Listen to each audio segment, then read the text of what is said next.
The chamber was massive, built to hold representatives from 800 different species. Captain Jinho Park stood in the observation gallery, watching as Ambassador Doyun Choi walked to the center platform. The old man's steps were steady, but Jinho could see the slight tremor in his hands. 15 years. They had been trying for 15 years to join the Galactic Council. Dr. Hana Kim stood beside Jinho, her face pale. She had spent years studying these alien species, learning their cultures, preparing humanity for this moment. He'll convince them, she whispered. He has to. Jinho said nothing. He had been a soldier before becoming a diplomat. He knew when a battle was already lost. Ambassador Choi's voice filled the chamber through the translation systems. Honored members of the Galactic Council, I stand before you representing Earth and all of humanity. We come in peace, seeking partnership and friendship among the stars. The ambassador spoke of Earth's achievements. He talked about their art, their science, their diversity. He explained how humans had ended their global wars and united under one government. He showed images of Earth's cities, its forests, its oceans. He made promises about what humanity could contribute to galactic civilization. Some delegates listened. Most did not. A tall reptilian creature stood from his seat. Councillor Threx of the Kalthari Empire. His scales were deep red and his eyes were cold. The human speaks of peace, Threx said, his voice carrying across the chamber. But their history speaks of war. Thousands of years of violence. They have fought over land, resources, religion, and pride. They created weapons that can destroy their entire world. Ambassador Choi tried to respond. We have learned from our mistakes. We have grown beyond. You have existed as a unified species for barely 2 generations, another voice interrupted. This one belonged to High Arbiter Velthorn, the ancient leader of the Valaran species. His skin was translucent, showing the slow pulse of energy beneath. The Council has maintained peace for 10,000 years. We achieved this through careful selection of our members. Species must prove themselves worthy through centuries of stability. Humans are too young, Threx continued. Too aggressive. Too unpredictable. They advance too quickly without wisdom to guide them. They would bring chaos to our order. A few voices spoke in humanity's favor. Envoy Silmara of the Lumini Collective stood, her form glowing softly. Every species was young once.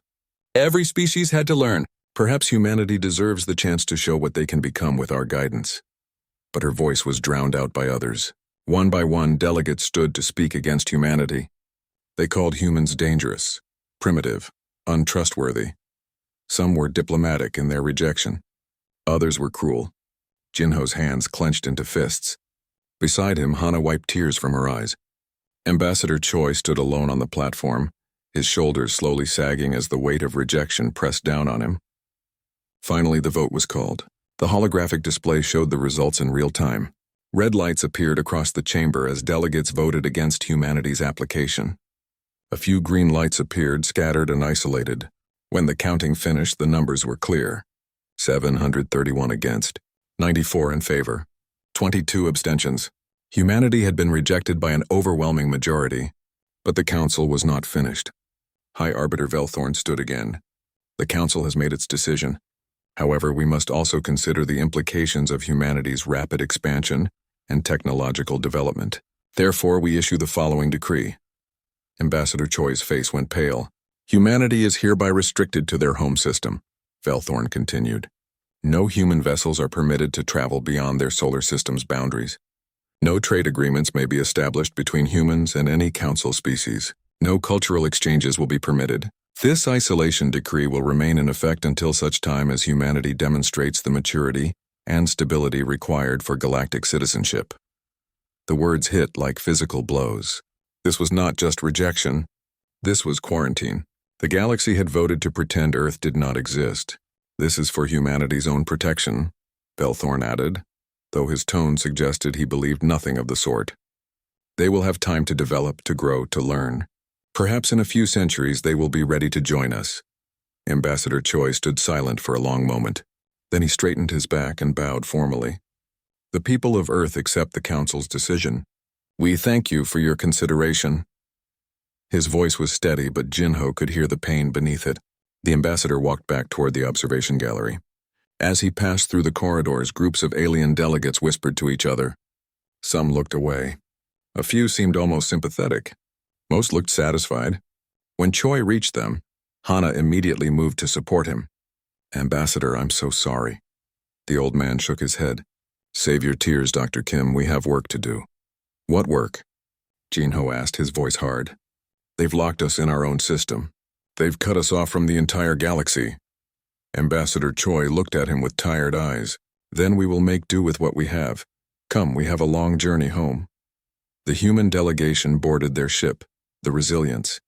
The vessel was sleek and modern by human standards, but compared to the ships docked around the council station, it looked primitive. As they prepared to leave, Jinho stood on the bridge looking back at the massive station. "Captain Park," one of his officers called. "We're ready to jump to FTL." Jinho nodded. "Take us home." As the Resilience jumped away from council space, Jinho felt something cold settle in his chest. Not sadness, not despair, anger. The council had judged humanity as unworthy. They had isolated Earth like a disease to be contained. They had spoken of humanity with contempt and disgust. Back on the council station, High Arbiter Velthorn stood in his private chambers looking out at the stars. His chief advisor, a smaller Velaran, stood beside him. "Do you think we were too harsh?" the advisor asked. Velthorn was quiet for a moment. "Humans are dangerous. Their capacity for violence is extraordinary. Their technology advances at an alarming rate. In another century, they could pose a real threat to council authority. So we contain them." "Exactly. The isolation decree serves two purposes. If humans destroy themselves in their restricted space, the galaxy is safer. If they learn humility and patience, they may eventually become acceptable members. Either way, the council maintains its order." The advisor nodded, accepting the wisdom. Neither of them could imagine how wrong they were. On the Resilience, Ambassador Choi sat in his quarters, looking at a photo of Earth. Hana Kim knocked on his door and entered. "Ambassador, are you all right?" Choi smiled sadly. "I spent 15 years of my life working toward this moment. I truly believed we could convince them. I believed that reason and goodwill would be enough." "It should have been enough," Hana said. "Should have been," Choi agreed. "But the universe does not care about what should be. Only what is." He looked at her carefully. "Dr. Kim, you're young. You'll see what comes next. Remember this day. Remember how they looked at us. Remember how they spoke to us. And when the time comes, remember that we tried their way first." Hana did not understand what he meant, not then, but she would in time. The Resilience jumped through space, carrying humanity's delegation back to Earth. Behind them, the Galactic Council continued as it always had, secure in its power and confident in its decisions. They had no idea what they had just created.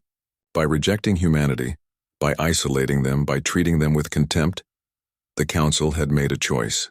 They had chosen to make humanity their enemy. It was a choice they would regret for generations to come. 50 years passed like a storm across Earth and its colonies. The young officer who had watched humanity's rejection, Jinho Park, was now an old man.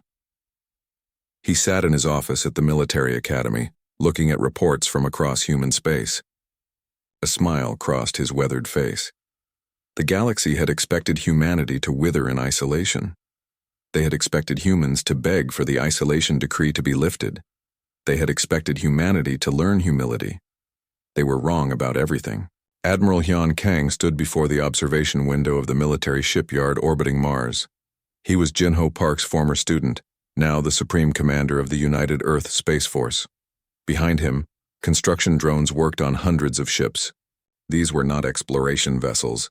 These were warships. "How many?" President Junho Lee asked, joining him at the window. 200 capital ships completed, Hyun replied. Another 500 in various stages of construction. By year's end, we'll have a fleet of 1,000 warships.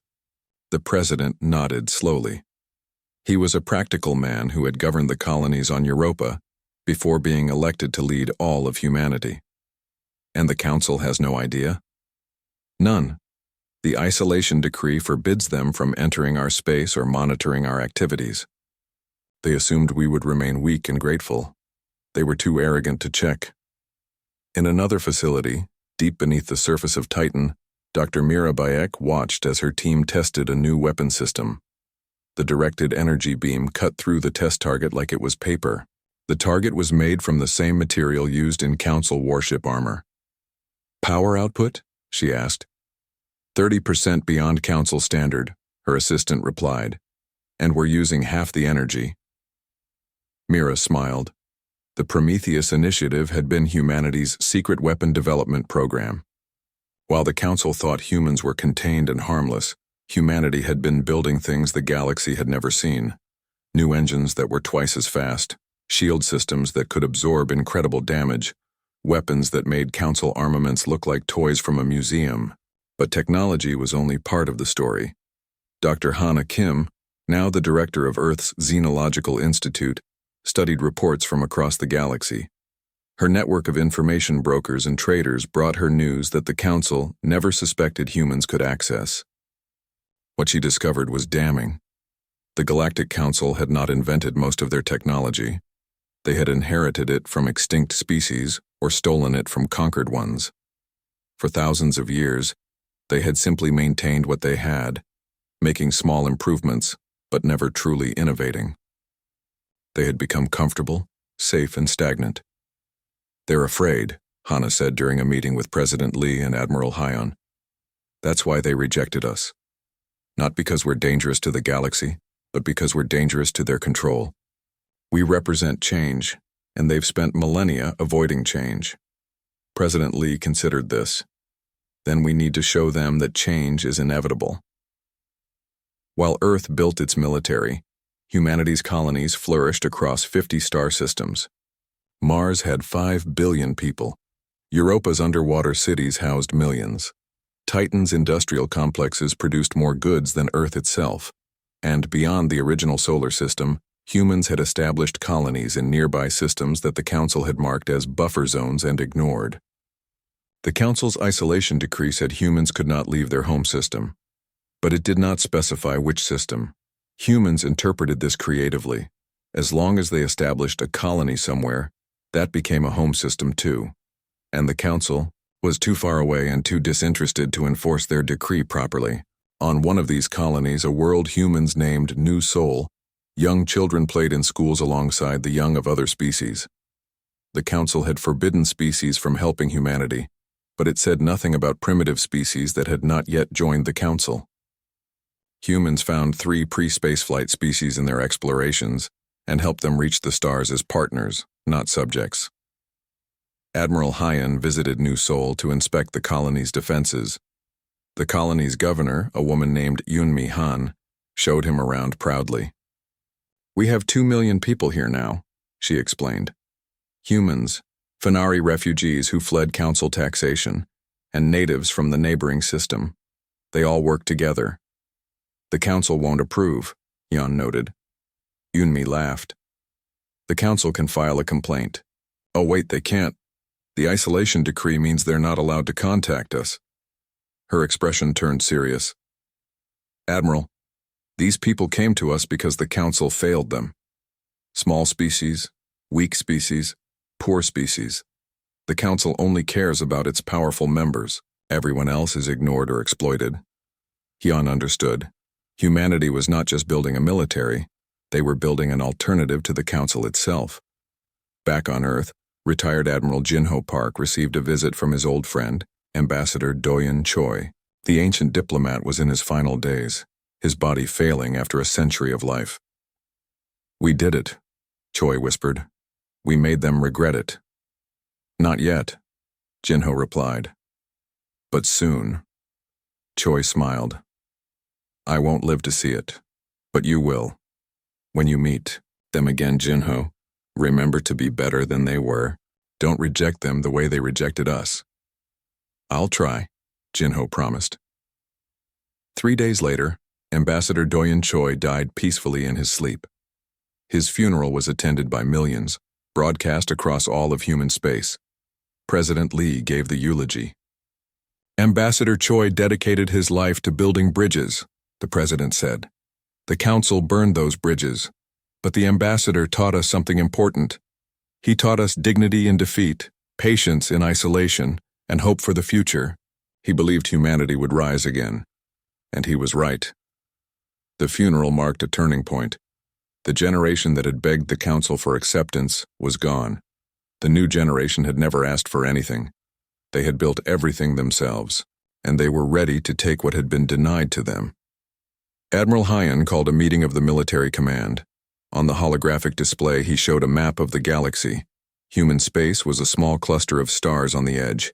Council space was vast, covering thousands of systems. Our scouts report that council borders are poorly defended, Hyan explained. They haven't fought a real war in centuries. Their military is ceremonial, outdated, and spread thin, protecting merchant routes from pirates. They have numbers, but they lack experience and innovation. Are you suggesting we invade council space? One general asked. I'm suggesting we expand into unclaimed space that happens to border council territory, Hyan replied with a slight smile. If they have a problem with that, they can come discuss it with us. Of course, that would require them to violate their own isolation decree. Dr. Mira Bayek was called to give a technical report. Our ships are superior in every measurable way: speed, firepower, defense, efficiency. A single human warship can match 3 council vessels. Our simulations suggest we could win a direct military conflict, but it would be costly. Then we avoid direct conflict where possible, Hyan said. We expand, we establish facts on the ground, and we make it clear that humanity is no longer asking for permission. President Lee made the final decision. Proceed with the expansion, but avoid unnecessary violence. Our goal is not conquest. Our goal is respect. The first colony ship jumped into a system at the edge of council space 3 months later. The system had been surveyed by the council centuries ago and deemed unprofitable for development. For humans, it was perfect. Rich in resources, 3 habitable moons, and strategically located. The colony was named New Busan, and within a year it had 500,000 inhabitants. Human mining operations extracted rare minerals. Human factories processed them into advanced components. And human warships patrolled the system, protecting it from any threats. Council merchants passing through the region reported the new human colony. The reports were filed, reviewed, and largely ignored by council bureaucrats. The humans were violating the isolation decree technically, but enforcing it would require sending ships into the area. That seemed like too much trouble for a minor violation. Besides, what could humans really do? Dr. Hana Kim stood in the new council embassy building on Earth. It was empty, abandoned since the isolation decree. She walked through its halls, remembering the day humanity had been rejected. We're going back, she said to the empty room. But not the way we left. We're going back strong. We're going back proud. And we're going back with friends who believe in us. She placed a photograph on what had been the ambassador's desk. It showed Ambassador Doyen Choi shaking hands with High Arbiter Velthorn on the day humanity first petitioned the council. Both beings looked hopeful in the image. We tried your way, Hana said softly. Now we do it our way. Across human space, 1,000 warships prepared for deployment. Millions of colonists boarded transport ships heading for new worlds. Factories worked day and night producing everything needed for expansion. And in schools, young humans learned about the day the galaxy rejected them and swore it would never happen again. The council had isolated humanity, thinking it would contain them. Instead, it had freed them, free from council bureaucracy, free from council restrictions, free from council expectations. Humanity had spent 50 years becoming something the galaxy had never seen before, and now they were coming back. The Fenari merchant ship limped through space, its engines damaged and hull breached. Inside, Captain Lyrit tried desperately to keep his crew alive, while pirates circled for the final attack. The fox-like trader had spent 40 years moving goods through the frontier, but he had never faced raiders this aggressive. They're coming around for another pass, his navigator warned. Lyrit closed his eyes. This was how he would die. The council would never know, and even if they did, they would not care. The frontier was too far from the core worlds to matter. Then something appeared on the sensors. Unknown vessel, the navigator reported. It's fast. Really fast. The ship was sleek and dark, covered in what looked like black armor. It positioned itself between the Fenari merchant ship and the pirates. A transmission came through in perfect Fenari language. This is Commander Sora Yoon of the United Earth Space Force vessel Defiance. Stand down immediately or be destroyed. The pirates laughed over the open channel. Humans? The Council locked you in your system 50 years ago. Go home before you get hurt. Final warning. Commander Yoon replied calmly. The pirates opened fire. What happened next lasted less than 3 minutes. The Defiance moved faster than anything Lyrat had ever seen. Its weapons fired with incredible precision, cutting through pirate shields like they did not exist. The human warship used tactics that made no sense by Council standards, constantly moving, never presenting a stable target, attacking from impossible angles. When the battle ended, 6 pirate ships were destroyed. 2 more limped away at maximum speed. The Defiance had not even lost shields. Commander Yoon's face appeared on Lyrat's screen. She was young, confident, and completely unbothered by the battle she had just won. Captain Lyrat, are you and your crew safe? Yes, thanks to you, Lyrat stammered. But how? Humans are restricted to your home system. Sora smiled. That was your rule, Captain, not ours. We never agreed to it. She gestured to someone off-screen. We're sending repair drones to fix your ship. You're welcome to visit our colony on New Busan when you're repaired. We have trade agreements available if you're interested. Colony? Trade agreements? Lyrat was confused. But the isolation decree is being ignored, Sora finished. Captain, the galaxy has changed in 50 years. Humanity has changed. We're out here now and we're not leaving. Tell the Council if you want. We don't care anymore. The Fennery merchant did tell the Council. His report was one of hundreds flooding in from the frontier. Unknown human ships, human colonies, human military vessels. The reports were dismissed at first as errors or lies. Humans were weak, contained, irrelevant. Then the reports kept coming. War Master Kryn of the Kalthari Empire read the intelligence reports with growing anger. His territory bordered the region where humans were expanding. To the Kalthari, this was an invasion, an insult, a challenge that could not be ignored. They dare to enter our space? Kryn roared at his officers. These primitive apes who were rejected by the Council? The systems they're claiming were unclaimed buffer zones, one officer pointed out carefully. They are near Kalthari space, therefore they are Kalthari systems, Kryn snapped. Prepare the fleet. We will drive these humans back to their homeworld and remind them why the Council rejected them. 40 Kalthari warships jumped into the new Kyoto system, where humans had established a major colony. The colony had 3 million inhabitants and was protected by 12 human warships. Kryn expected the humans to flee or surrender. Instead, they formed a defensive formation and opened a communication channel. This is Admiral Hyon Kang of the United Earth Space Force, a calm voice said. You are threatening a human colony and civilian population. Withdraw immediately, Kryn laughed. You have 12 ships. I have 40. Surrender now and we will allow you to evacuate your civilians before we destroy your illegal colony. I'll take that as a no, Hyon replied. The Battle of New Kyoto became legendary. The Kalthari expected a traditional engagement. Ships forming lines, exchanging fire until one side's shields failed and hulls were breached. It was how the Council had fought wars for thousands of years. The humans ignored tradition completely. Human ships moved in 3 dimensions, using the gravity of planets and moons to gain speed. They launched thousands of small drones that confused Kalthari targeting systems. They used electronic warfare to disrupt enemy communications. They fired from extreme range with weapons that had no business being that accurate, and they were ruthlessly efficient. Within the first hour, Kryn lost 10 ships. His fleet was in chaos, commanders shouting conflicting orders, ships colliding as they tried to track the fast-moving human vessels. The humans coordinated perfectly, each ship knowing exactly where the others were, each attack timed to exploit weaknesses in Kalthari formations.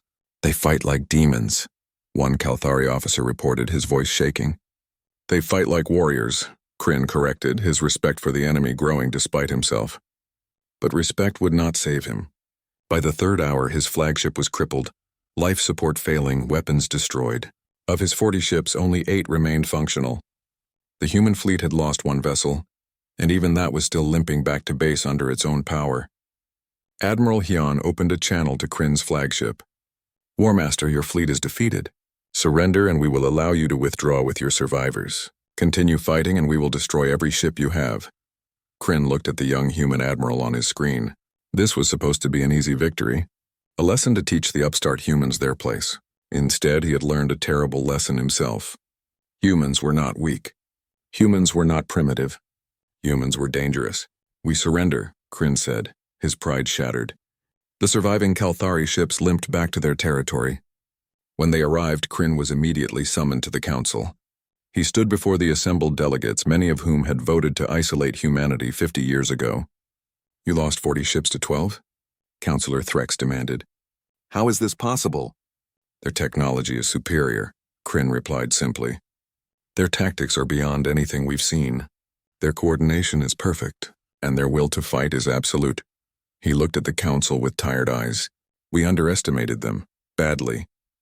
High Arbiter Velthorn, now ancient and frail, listened to the report with growing dread. We isolated them to keep them contained, to keep the galaxy safe from their aggression. You isolated them and gave them time to surpass us, Kryn corrected. Every year we ignored them, they grew stronger. Every year we assumed they were irrelevant. They built better ships and weapons. You did not contain humanity, Arbiter. You unleashed them. Emergency sessions were called. The council debated what to do. Some wanted immediate military action. Others urged caution. A few suggested negotiation. Councillor Threx was furious. We cannot negotiate with them. They violated the isolation decree. They must be punished. With what army? Another councillor asked.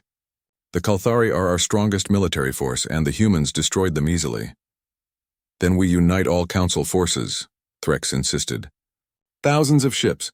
They cannot defeat all of us, but many councillors were afraid. If humans could defeat the Kalthari so easily, what would happen in a larger war? While the council debated, humans continued expanding. More colonies appeared. More species in the frontier began trading with humans, attracted by better prices and fair treatment. Some species even asked humans for protection from pirates and council exploitation. Dr. Hana Kim coordinated the diplomatic efforts. She remembered the day humanity had been rejected, remembered the contempt in the voices of council delegates. Now those same species were scrambling to understand the humans they had dismissed. We're not conquerors, she explained to President Lee during a meeting, but we're becoming the alternative to the council. Species are choosing us because we treat them as equals. The council won't allow that, the president observed. The council doesn't have a choice, Hana replied. Their authority is collapsing. Either they accept us as equals or they fight us, and I don't think they'll win that fight. On a distant frontier world, Commander Sora Yun met with Envoy Silmara, the Lumini who had voted in favor of humanity 50 years ago. The glowing being looked sad. I tried to warn them, Silmara said. I told the council that rejecting humanity was a mistake, that you would become enemies instead of friends. We're not your enemies, Sora replied. We're just done asking for permission to exist. But war is coming, Silmara said. The council cannot allow you to expand unchecked. Their pride will not allow it, Sora nodded. Then they'll learn the same lesson the Kalthari learned. We didn't want this. We wanted partnership. They chose isolation. Now they'll have to deal with the consequences. Back at the council station, Councillor Threx prepared his secret plan. If the council would not act decisively, he would. He quietly gathered ships loyal to him, building a fleet that could strike at Earth itself. If humanity's homeworld fell, their expansion would collapse. He shared his plan with only his most trusted allies. But in the shadows, human intelligence networks were listening. Dr. Hana Kim received the report and immediately contacted Admiral Hyon. Threx is planning to attack Earth. He has a fleet, assembling in secret. Hyun's face on the screen was grim. How many ships? 200, maybe more. They're using old routes that aren't monitored. The Battle of Sol system was brutal and short. Commander Sora Yun's 30 ships faced Councillor Threx's 200 warships in the space between Neptune and Uranus. The council vessels had numbers. The human ships had everything else. Yun's tactical display showed enemy positions in red. Her ships were blue dots, outnumbered 7-1. Any traditional military commander would have called this suicide. But human military doctrine was not traditional. All ships execute pattern broken arrow, Yun ordered calmly. Her fleet split into 6 groups, each moving in different directions. The council fleet tried to follow, but their coordination was poor. Ships bumped into each other trying to change formation. Their commanders shouted conflicting orders. Human ships launched drone swarms, thousands of small craft that looked like targets but were really just decoys and sensor jammers. The Council ships wasted ammunition shooting at ghosts while the real human warships moved into optimal firing positions.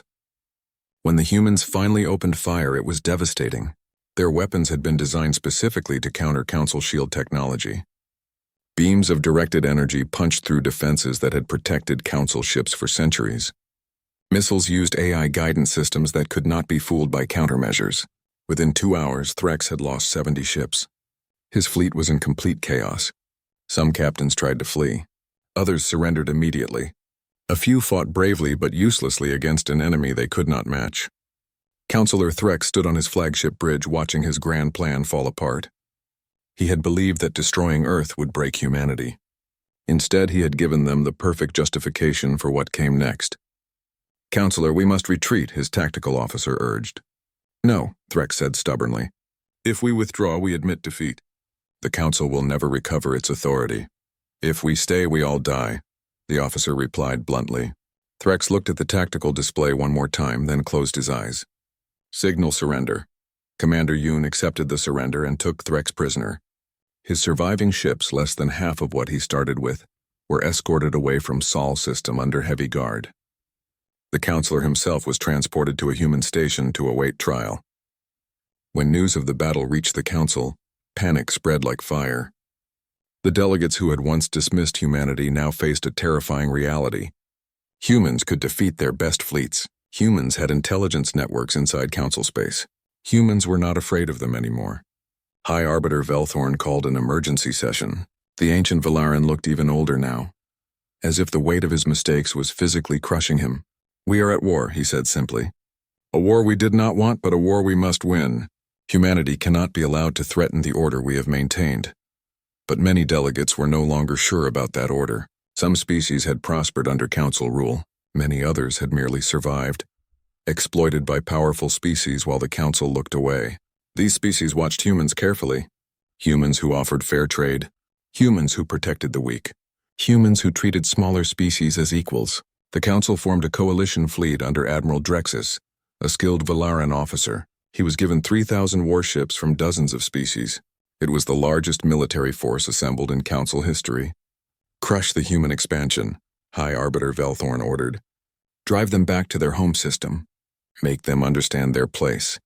Admiral Drexus studied the intelligence reports about human military capabilities.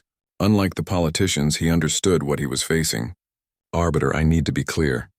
This will not be an easy victory. The humans fight in ways we have never encountered." "You have 3,000 ships," Velthorn replied. "They have at most a few hundred. Numbers will prevail." Drexus was not so sure, but he followed his orders. The war that followed was unlike anything the galaxy had seen in millennia. The Council strategy was simple. Use overwhelming force to crush human colonies one by one. But humans refused to fight that way. Admiral Hyun Kang divided the human fleet into dozens of small rapid response groups. They never engaged the main Council fleet directly. Instead, they attacked supply lines. They raided poorly defended Council systems. They ambushed isolated enemy squadrons. The Council fleet lumbered through space, always arriving at targets after the humans had already left. Admiral Drexus grew frustrated. His ships were more powerful on paper, but they could never catch the enemy. Meanwhile, human ground forces under General Narration began liberating worlds. These were not conquests. These were rescues. Many species in Council space lived under oppressive governments that exploited them. When human marines arrived offering freedom and protection, populations welcomed them. The Horus species, small insectoid beings who had been enslaved for generations, were freed by General Nari's forces. The Horus Queen met with Nari personally. "Why do you help us?"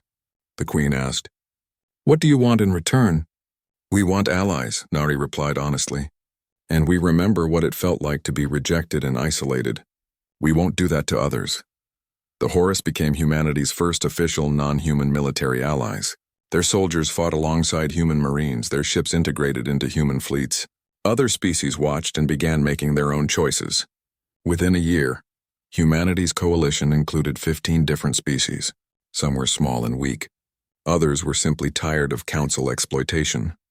All of them believed humans offered something better. The Council's economy began to collapse. Trade routes were disrupted by the war. Merchant ships refused to travel without heavy escorts, making commerce expensive and slow. Worlds that depended on council protection suddenly found themselves vulnerable, and some made secret deals with humans for security. Admiral Drexus met with Admiral Hyan Kang under a flag of truce. They met on a neutral station in unclaimed space, each accompanied by a small honor guard. The two military commanders faced each other across a conference table. "You are a skilled opponent," Drexus said formally. "As are you," Hyan replied. "But you are fighting the wrong war." "I fight the war my government ordered." "Your government made a mistake 50 years ago," Hyan said. "They rejected humanity out of fear and pride. Now they are fighting us out of fear and pride. But this war benefits no one." Drexus was silent for a moment. "What would you have them do?" "Accept us as equals. End the isolation decree. Let species choose their own allies and governments. The Council can exist, but not as a dictatorship." "The Council will never agree to those terms," Drexus said. "Then the war continues," Hyan replied sadly. "And more beings die for their pride." The two admirals parted without agreement, but with mutual respect. Both returned to their fleets knowing the war would continue. Dr. Hana Kim worked desperately to find a diplomatic solution. She met secretly with Envoy Silmara and other moderate council members. But the hardliners, led by those who had voted against humanity decades ago, refused to compromise. "They would rather burn the galaxy than admit they were wrong," Hana said bitterly. The war reached a turning point at Terra Nova, a human colony world on the frontier. Admiral Drexus committed a major portion of his fleet to capture the planet, believing its fall would demoralize humanity. The colony's defenders were outnumbered 10-1. The siege lasted 6 months. Council ships bombarded the planet's shields while human defenders fought with desperate courage. Civilians built weapons in underground factories. Children as young as 12 joined civil defense forces. The entire planet became a fortress.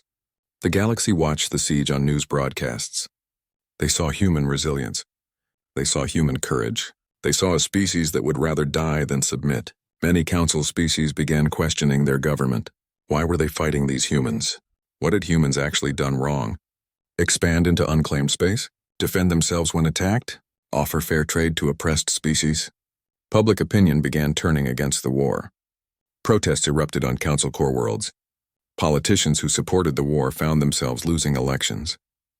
The carefully maintained order the council had protected for millennia was crumbling from within. Finally, Terra Nova's defenders received reinforcements. A human battle fleet broke through the council siege and evacuated the civilian population before withdrawing. The colony itself was destroyed, but everyone survived. It became a symbol of human determination. Admiral Drexus returned to council space knowing he could not win this war through military means alone. He requested a meeting with the High Arbiter. "We are losing," Drexus reported bluntly. "Not because our ships are inferior, though they are. Not because our soldiers are less brave, though humans fight with extraordinary courage. We are losing because they have something we lost long ago." "What is that?" Velthorn asked. "Purpose," Drexus said. "They know what they are fighting for. Our soldiers are fighting because they were ordered to. Their soldiers are fighting for their homes, their freedom, their right to exist. We cannot defeat that with numbers alone." Velthorn sat in silence, finally understanding the magnitude of his mistake. By rejecting humanity, he had created the very threat he feared. By isolating them, he had forced them to become self-sufficient and strong. By fighting them, he had unified them and their allies against the Council. Meanwhile, Councillor Threck sat in a human High Arbiter Velthorn, lay dying in his private chambers. The ancient Valaran had led the Council for 3 centuries, but his time was ending. He had requested a meeting with the human delegation before death claimed him. Dr. Hana Kim and Admiral Hyan Kang arrived at the Council station together. They walked through corridors that had once been filled with hundreds of species. Now they were nearly empty. The war had driven most delegates away, back to their homeworlds to deal with local crises. Velthorn's chamber was dimly lit, his translucent skin barely glowing now. He looked at the 2 humans with eyes that had seen galaxies rise and fall. "I made a mistake," he said without preamble. 55 years ago, I led the vote to reject humanity. I believed we were protecting the galaxy. I was protecting my own power. Hana sat beside his bed. "We know." "I am dying," Velthorn continued. "My species lives for 5 centuries, but my time is done. Before I go, I must tell you the truth. The Council has been stagnant for thousands of years. We stopped innovating. We stopped growing. We became comfortable ruling over others and forgot how to lead. He coughed weakly. You reminded us what we lost. The drive to improve. The courage to change. The strength to face challenges instead of hiding from them. What would you have us do? Hyun asked. Build something better, Velthorn replied. Do not make our mistakes. Do not become like us, his light flickered. I regret many things, but most of all I regret not welcoming you when you first came to us. You could have made us better. Instead, we tried to make you small. Those were his final words. High Arbiter Velthorn died with 2 humans at his bedside, mourned by beings he had once rejected. The council leadership passed to a committee of elders from various species. They were pragmatic beings who understood that the old order had failed. Elder Myonis, a member of a species that had barely been noticed during Velthorn's rule, became the new voice of the council. She contacted President Junho Lee directly. We wish to discuss terms for ending the war. The negotiations took place on a neutral station that humans had built in unclaimed space. Representatives from both sides gathered in a large conference room. The council delegation looked tired and defeated. The human delegation looked ready for whatever came next. President Lee stood to address the assembly. The war has cost both sides dearly. Lives lost, resources wasted, trust destroyed. We did not want this war. We wanted partnership. You chose isolation and then violence. But we are willing to move forward if you are willing to change. Elder Myonis responded carefully. What are your terms? The Galactic Council will be reformed, President Lee stated clearly. Every member species gets 1 vote regardless of size or power. No species gets veto power, no more isolation decrees. Species are free to trade with anyone, ally with anyone, and govern themselves however they choose. Military force can only be used for defense or with a supermajority vote. Several council delegates protested immediately. This would destroy the council's authority. Your authority is already destroyed, Admiral Hyun said bluntly. We are offering you a chance to rebuild it properly, as a community of equals, not a dictatorship of the powerful. The negotiations continued for weeks. The council delegates resisted, argued, and tried to preserve whatever power they could. But they had no leverage. Their fleets were defeated. Their economy was collapsing. Dozens of species had already signed separate treaties with humanity. Dr. Hana Kim presented the final argument. You can accept these terms and help us build a better galaxy, or you can refuse and watch as the council dissolves completely. Either way, the old order's gone. You are simply choosing between evolution and extinction. One by one, the council species agreed. Some did so enthusiastically, seeing opportunity for positive change. Others agreed reluctantly, knowing they had no other choice. Within 6 months, over 600 species had signed the new council charter. But there was still the matter of justice. Councillor Threx was brought to trial for war crimes.